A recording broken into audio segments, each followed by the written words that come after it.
coming up, we're going to get with Brian Brooks, the city manager of Forney. I mean, these guys went through some major tragedy with those tornadoes, and they have totally turned it around. We're going to tell you how, why, and why Forney is a great place for you to look to live. Next.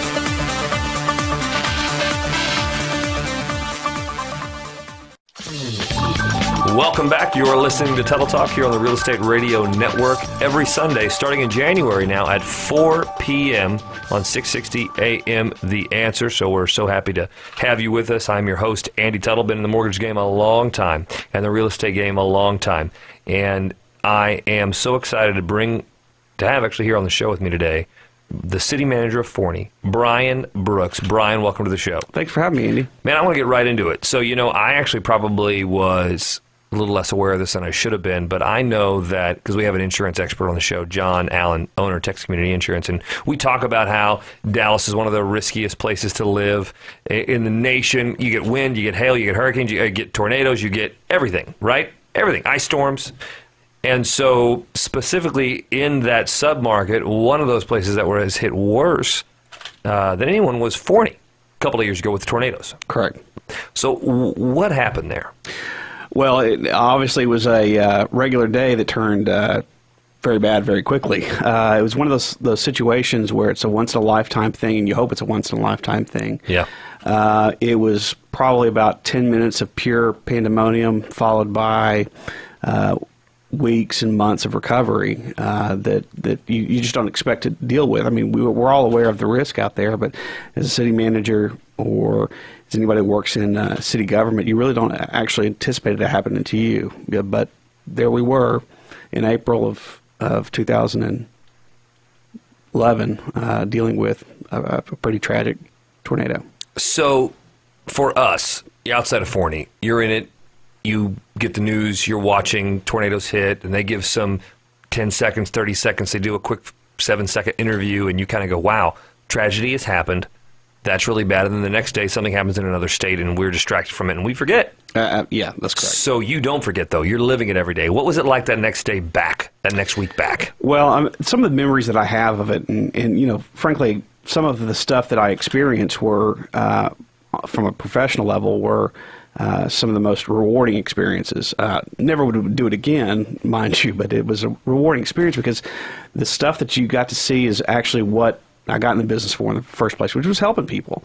And I know that sounds a little camp, but the reality behind it is I vividly remember waking up the next morning and heading out to the neighborhood that was hit so hard and listening to the fire alarms in the houses as they were destroyed. All these fire alarms, because they lost power, were going off, and you could just hear this chorus of fire alarms going off. And so that's when it really dawned on me how widespread this really was. And the reason why it kind of occurred to me there was in the silence of a 5 o'clock in the morning, you really got to see, without any ambulances there, all the massive people that were responding to it from first responders were gone, and you see the devastation left behind. And then that's when it hits you.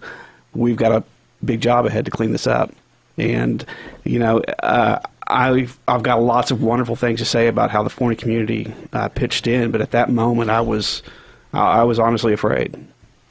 You're listening to Tuttle Talk here on the Real Estate Radio Network. We're talking to the city manager of Forney, Brian Brooks. Brian, you mentioned that kind of it hits you. You hear all the fire alarms. It's like a kind of an eerie music, made by those fire alarms. It's kind of like, it probably was surreal, like a movie a little bit, I'm sure. Absolutely. That's the best way to describe it. It's almost very surreal. Yeah.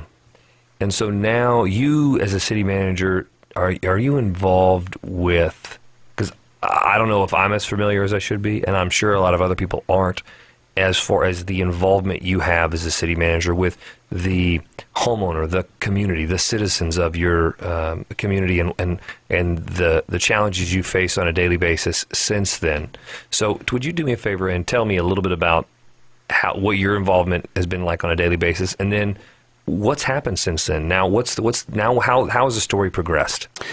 Well, just in the hours afterwards, we already started seeing an outpouring of support. That was immediate, and that's not something we didn't expect in Forney. I mean, Forney's for most people, Forney is a small town. I mean, we're 20 minutes from downtown Dallas, but they think of us as a small East Texas town. Mm-hmm.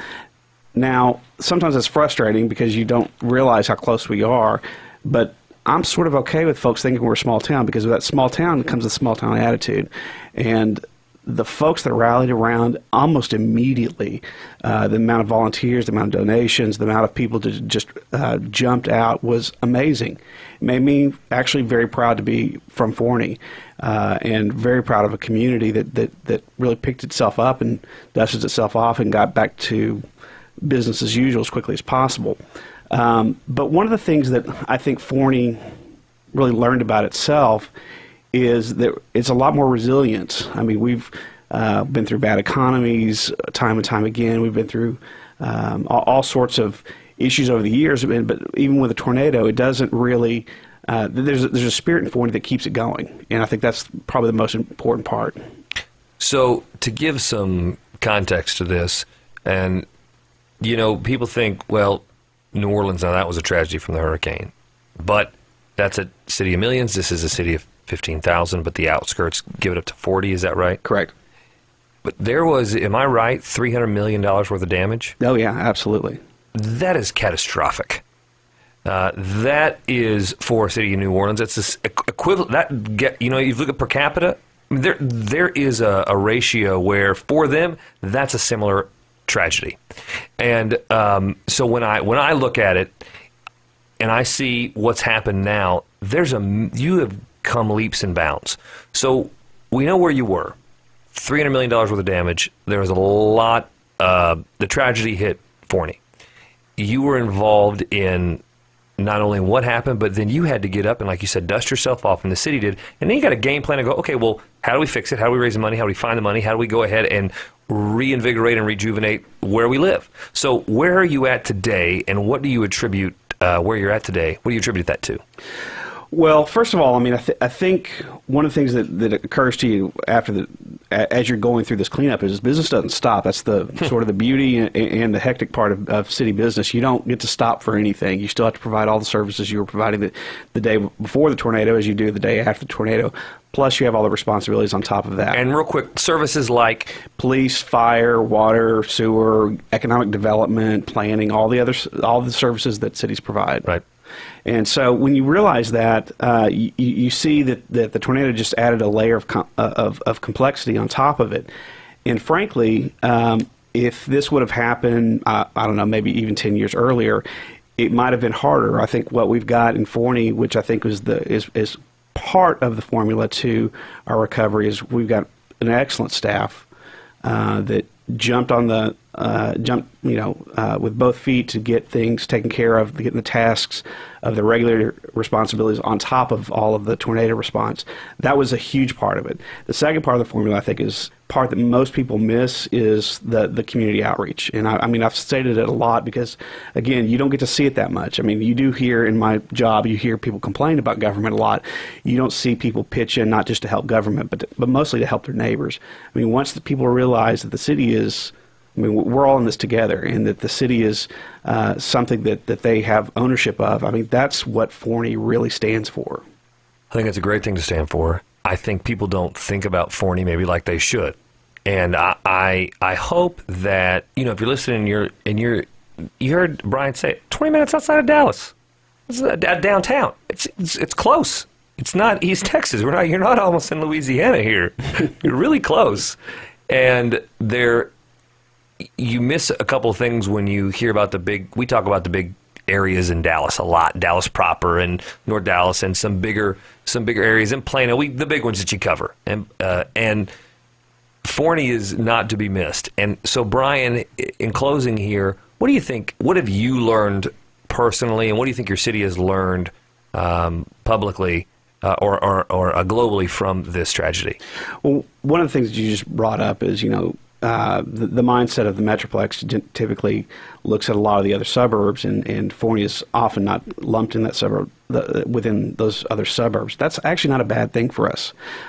Forney's very unique. I'm a product and child of the Metroplex. I was born in Dallas and raised in Plano, and one of the things that attracted me to Forney was it's not just your typical white bread suburb. It's got a spirit behind it. It feels like a small town. It's got everything that the big town needs, but it does have a lot more character. It has a lot more history. It has a lot more charm that a lot of folks in suburban Metroplex really don't understand.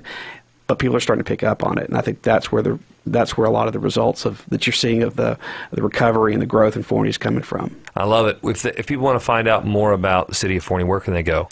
Best place to always start is website cityofforney.org. We've also got a pretty active Facebook page.